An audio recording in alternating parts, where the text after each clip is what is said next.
শুভ সকাল বন্ধুরা, আপনারা সবাই কেমন আছেন? আজ বুধবার, ঘড়িতে 9টা বাজে। দেখুন আজকের আবহাওয়াটা কি সুন্দর। আজ অনেক দিন পরে আমাদের এদিকে বৃষ্টি হচ্ছে। আজকে সকালে আমরা রুটি আর ডিম ভাজি দিয়ে নাস্তা করেছি।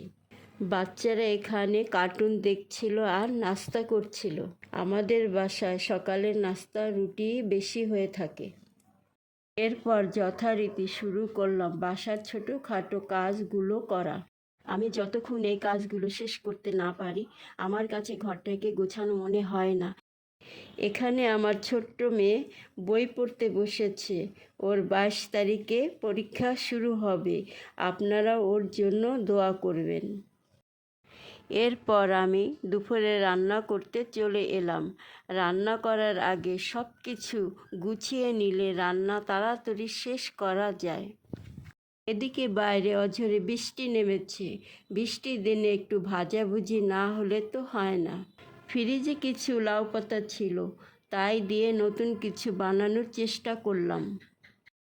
আজ দুপুরে খাবারের মেনুতে ছিল ডিম তরকারি, ডাল ভর্তা আর সেই সাথে লাউ পাতা ভাজা।